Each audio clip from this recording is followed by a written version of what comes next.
Movie की शुरुआत होती है 10 साल के एक छोटे बच्चे को दिखाते हुए जिसका नाम एलाई होता है। एलाई को अचानक से 4 साल पहले एक रेयर डिजीज हो जाने के कारण वो हर एक चीज से एलर्जिक हो जाता है, जिसके कारण वो बाहर घूम नहीं सकता है। उसको कम्प्लीटली एक क्लियर बैक्टीरिया फ्री रूम में रहना पड़ता है। इवन जब उसको बाहर जाने की जरूरत होती है तो उसको एक स्पेशल सूट को पहनना पड़ता है ताकि वो बाहर के एयर कांटेक्ट में ना आ जाए। अब एक दिन एलाई के पेरेंट्स रोज और पॉल उसको ट्रीटमेंट के लिए डॉक्टर हॉर्न के मेडिकल फैसिलिटी में लेके जाते हैं, क्योंकि डॉक्टर हॉर्न ने उनसे दावा किया था कि एलाई को वो क्योर कर सकती है। डॉक्टर हॉर्न की ये मेडिकल फैसिलिटी एक सुनसान जगह पर होती है, जहाँ एक बड़े से पुराने घर को रिनोवेट करके ये क्लिनिक बनाया गया था। अब अंदर घुसते ही सबको स्टेरिलाइजेशन रूम के अंदर से गुजरना पड़ता है ताकि ये मेंशन अंदर से पूरा क्लीन एंड बैक्टीरिया फ्री रहे। अब डॉक्टर हॉर्न एलाई को रहने के लिए एक बड़ा सा प्राइवेट रूम देती है। अच्छी बात ये थी कि वो मेंशन एलाई के लिए बिल्कुल सेफ होने के कारण उसको कोई सूट पहनने की जरूरत नहीं थी और इसीलिए एलाई बहुत खुश भी हो जाता है, क्योंकि काफी टाइम बाद वो फ्रीली रह सकता था। लेकिन उसी रात से एलाई को मेंशन के अंदर सुपर नेचुरल एक्टिविटीज महसूस होने लगते हैं। अब नेक्स्ट डे से उसकी ट्रीटमेंट शुरू हो जाती है, जो कि बहुत ही पेनफुल होता है, जहां एक स्पेशली मॉडिफाइड वायरस को उसके बोन मैरो में इंजेक्ट किया जाता है। अब ट्रीटमेंट के बाद एलाई एक डरावने सपने से उठता है और एक लड़की से मिलता है जिसका नाम हेली होती है, जिसके बाद वो दोनों ग्लास के थ्रू बात करने लगते हैं, जहाँ हेली उसको इस मेंशन से और डॉक्टर हॉर्न से वार्न करती है। अब हेली के जाने के बाद जब वो अपने रूम में आ रहा होता है तो एलाई को एक लड़की की घोस्ट नजर आती है जो उसको हॉन्ट करने लगती है। बट तभी वहाँ उसके डैड आ जाते हैं और एलाई को अकेले इस मेंशन में घूमने के लिए मना कर देते हैं। अब डिनर के टाइम एलाई उसके पेरेंट्स को बताता है कि इस मेंशन में और भी अदर्स पेशेंट्स हैं जिनको उसने देखा हुआ है, लेकिन पॉल और रोज उसकी बातों का यकीन नहीं करते हैं। अब उसी रात फिर से एलाई को वही सुपरनैचुरल एंटिटी हॉन्ट करने लगती है और उस पर अटैक कर देती है, जिससे एलाई बहुत ज्यादा पैनिक हो जाता है और चिल्लाने लगता है। लेकिन इन चीजों को देखते हुए डॉक्टर हॉर्न का कहना होता है कि एलाई मेडिकेशन की वजह से हैलुसिनेट कर रहा है। अब इसके बाद एलाई का ट्रीटमेंट सेकंड स्टेज पर चला जाता है। एलाई कुछ चीजें सही नहीं लग रही होती है तो वो बार बार अपने पेरेंट्स से रिक्वेस्ट कर रहा होता है ट्रीटमेंट को बंद करवा देने के लिए, बट क्योंकि रोज और पॉल ने अपना सारा पैसा इस ट्रीटमेंट पर लगा दिया होता है और वो लोग डेस्परेटली एलाई को हेल्दी देखना चाहते थे, तो इसीलिए वो लोग इस ट्रीटमेंट को आगे कंटिन्यू करने के लिए फैसला लेते हैं। अब फिर से उस रात को घोस्ट एलाई पर हमला कर देता है। एलाई डर के जैसी एक क्लोजेट में जाके छुप जाता है तो वो घोस्ट उस क्लोजेट को भी गिरा डालता है और उस पर लाई लिख देता है।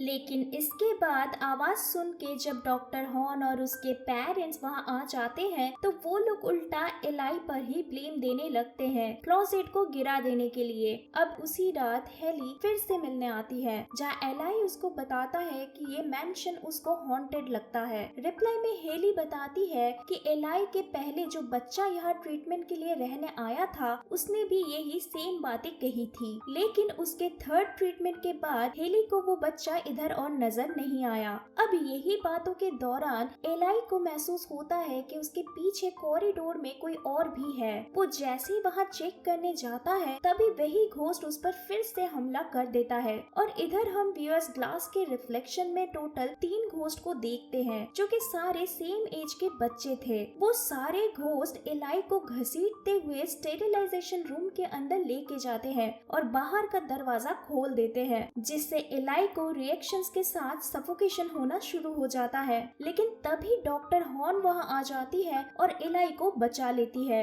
एलाई घोस्ट के बारे में बोलता है लेकिन उस पर कोई यकीन नहीं करता है। वो गुस्से में अपना हाथ कांच पर दे मारता है, जिसके कारण उसके हाथ से खून निकलने लगती है और वो वहीं पे बेहोश हो जाता है। अब नेक्स्ट डे एलाई क्लोजेट में लिखे हुए वर्ड्स को अच्छे से नोटिस करता है, जहाँ उसको रियलाइज होता है कि वो कोई वर्ड नहीं बल्कि वो सारे नंबर्स है। उससे लगता है कि वो सारे घोस्ट उससे कुछ कहने की कोशिश कर रहे हैं। अब इसी इसीलिए रात को सबके सो जाने के बाद वो उन नंबर्स को as a pass code use करके ट्रीटमेंट बिल्डिंग के डोर को अनलॉक कर लेता है और अंदर जाके प्रीवियस पेशेंट्स के रिकॉर्ड्स को चेक करने लगता है, जहां उसको पता चलता है कि वो सारे बच्चे इसी सेम थेरेपी को लेते हुए थर्ड स्टेज पर जाके मर गए थे। अब ये देखने के बाद एलाई शॉक हो जाता है और वो जल्दी से अपने पेरेंट्स को सब कुछ बताने चला जाता है, लेकिन पॉल उसके बातों पर यकीन नहीं करता है और उसको शांत करवाने के लिए मेडिसिन इंजेक्ट कर देता है। अब इसके बाद डॉक्टर हॉर्न और बाकी सारे नर्सेस मिलकर उसको ट्रीटमेंट रूम में ले जाने लगते हैं, लेकिन एलाई जैसे तैसे मैनेज करके दूसरे रूम में भाग जाता है, जहां उसको वॉल के पीछे एक सीक्रेट पैसेज मिलता है। वो जैसे ही उस रास्ते से बेसमेंट तक पहुंचता है, लेकिन तभी डॉक्टर हॉर्न और उसके पेरेंट्स वहां आ जाते हैं और एलाई को बेसमेंट में लॉक करके चले जाते हैं। अब क्योंकि वो बेसमेंट बिल्कुल भी क्लीन नहीं था, तो एलाई को रैशेस आने लगते हैं और सफोकेट करते हुए वो बेहोश हो जाता है। लेकिन थोड़ी देर बाद जब उसको होश आती है तो वो देखता है कि वो बिल्कुल ठीक है और सांस भी ले पा रहा है। इससे एलाई को समझ आ जाता है कि वो कभी बीमार था ही नहीं। अब इसके बाद रोज बेसमेंट में आती है एलाई को चेक करने के लिए, लेकिन एलाई गुस्से में उसके मॉम को हिट करके वहां से भागने की कोशिश करता है, लेकिन तभी पॉल उसको पकड़ लेता है और ट्रीटमेंट रूम में लेके जाता है। लेकिन इधर रोज को बेसमेंट में उन बच्चों की लाश मिल जाती है जिनको डॉक्टर हॉर्न ने मार डाला था।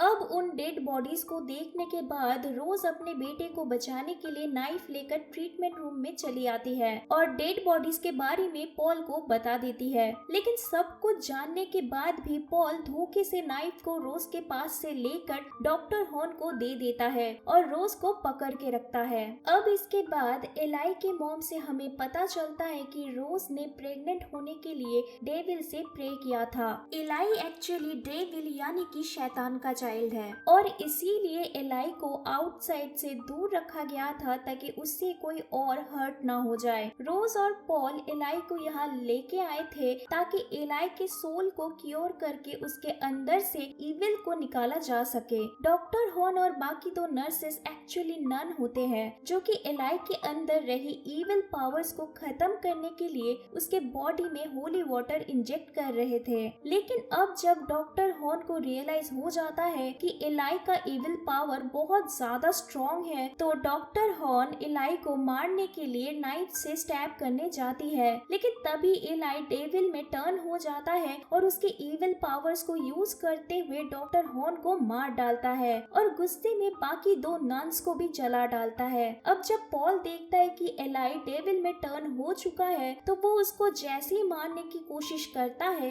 एलाई उसके फादर को भी मार डालता है। अब सब कुछ जानने के बाद लास्ट में एलाई अपने मॉम को माफ कर देता है और मैंशन में आग लगाकर बाहर आ जाता है, जहां उसको हेली से पता चलता है कि वो सारे प्रीवियस पेशेंट्स भी उसी के जैसे डेविल के चाइल्ड थे, यानी कि उसके हाफ ब्रदर्स एंड सिस्टर्स थे जिनको डॉक्टर हॉर्न ने मार डाला था। हेली बताती है कि वो खुद भी डेविल का चाइल्ड है, बट उसने पहले ये सब नहीं बताया था क्योंकि वो चाहती थी कि एलाई उसके असली पावर्स को खुद पहचाने। अब लास्ट सीन में वो तीनों कार लेके निकल जाते हैं, जहाँ हेली एलाई को उसके असली फादर डेविल से मिलवाने ले जा रही होती है और ये मूवी इधर ही खत्म हो जाती है। दोस्तों, अगर ये वीडियो आपको पसंद आई तो चैनल को सब्सक्राइब और वीडियो पर लाइक एंड कमेंट करना मत भूलिएगा। मिलते हैं नेक्स्ट वीडियो में।